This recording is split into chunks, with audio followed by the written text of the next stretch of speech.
दोस्तों, आज की कहानी है पति देव जीते जी तो आप मेरी ख्वाहिश पूरी नहीं कर सके, मरने के बाद क्या करोगे। दोस्तों, कहानी शुरू करने से पहले अगर आपने चैनल को सब्सक्राइब नहीं किया हो तो कर लीजिए ताकि आपके पास पहुंच सके हर नया वीडियो।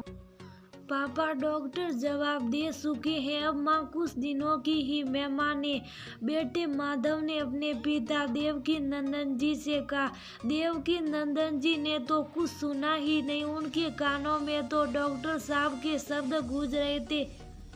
आपकी पत्नी अब कुछ समय की मेहमान है, हो सके तो उनकी अधूरी ख्वाहिशें पूरी करिए। उन्हें जो अच्छा लगता है उन्हें वह खिलाइए पिलाइए। देवकी नंदन जी अपनी पत्नी को घर ले गए और उनकी देखभाल में लग गए। अब इस उम्र में उन्हें अपनी पत्नी की कीमत समझ आ रही थी। जब वह जाने की तैयारी में थे, डॉक्टर के कहे अनुसार वह उनकी हर ख्वाहिश पूरी करने के लिए बेचैन थे। एक दिन सुबह सुबह उनका सर अपनी गोद में लेकर बैठ गए और बोले, माधवी, वैसे तो हमने आज तक तुम्हारी कोई ख्वाहिश पूरी नहीं की, लेकिन अब करना चाहता हूँ।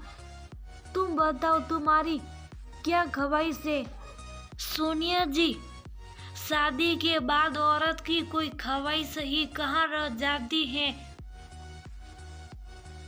और अगर होती भी है तो उसे पूरा कौन करेगा। अब छोड़िए भी, हमारे पास वक्त ही कितना बचा है। हमारे मन में जो ख्वाहिशें हैं उतने वक्त में तो एक भी पूरी नहीं हो पाएगी।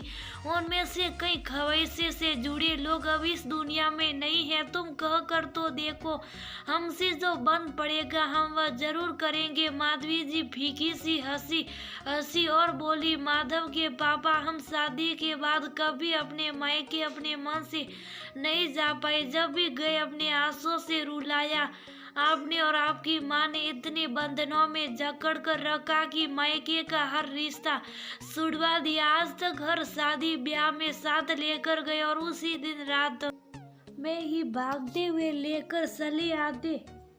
कभी सोचा आपने कि हमारा भी मन करता है एक रात अपने माँ बाप, भाई बहन, सासा ताऊ, मामा मासी, बुआ सबके साथ रहने का, लेकिन आप तो कमरे से बाहर ही निकलने नहीं देते थे। हमारा बड़ा मन करता कि हम भी वहाँ अपनी सब बहनों की तरह रुक कर सबके साथ हंसी ठिठोली करें, लेकिन आपने कभी ये बात समझी ही नहीं। शादी के बाद मैंने कोई छोटा सा त्योहार भी मायके में नहीं मनाया। जीवन भर तरसती रही कि इस बात के लिए कि कभी तो हमें किसी त्योहार पर मायके जाने को मिले। सब लड़कियों को हर मौके पर मायके आते जाते देखती तो मन में हुक सी उठती, हमारे लिए ही ये सब इतना कठिन क्यों है।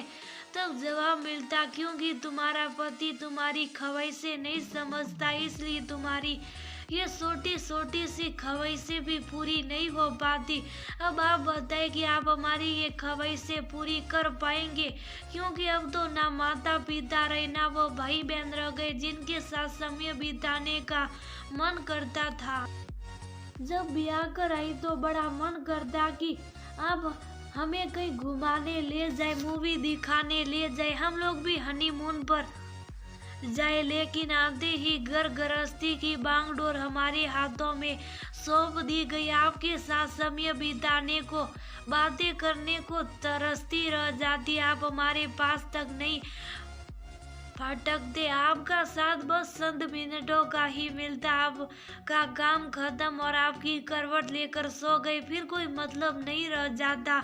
आज्ञाकारी बेटे बनने के चक्कर में आपने हमेशा हमारी छोटी ख्वाहिश को नजरअंदाज क्या आपसे अपने मन की बात करने के लिए तरसती रह जाती, लेकिन जब तक काम समेट कर कमरे में आती आप सो सूखे होते। अपने मन की बात किससे करने जाती, सब कुछ अंदर ही अंदर चलता रहता, लेकिन आपने कभी पूछा तक नहीं।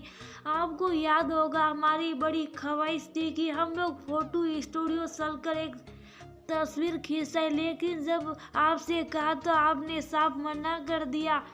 आज तो सब मोबाइल में खींच लेते, लेकिन हमारी तो एक तस्वीर आप के मोबाइल में भी नहीं मिलेगी, क्योंकि जब भी साथ में तस्वीर खिंचाने को कहती आप हमेशा सीट कर दूर चले जाते। अब हमारे जाने के बाद ढूंढते रहना, हमारी तस्वीर कहीं नहीं मिलने वाली। बताइए अब आप हमारी ये ख्वाहिश पूरी कर पाएंगे जब हम मृत्यु शय्या पर पड़ी है। कभी कुछ पहनती ओढ़ती तो मन करता कि आप भी बाकी पतियों की तरह हमारी तारीफ करें, लेकिन आपको तो निगाह उठाकर देखने की भी फुर्सत नहीं रहती।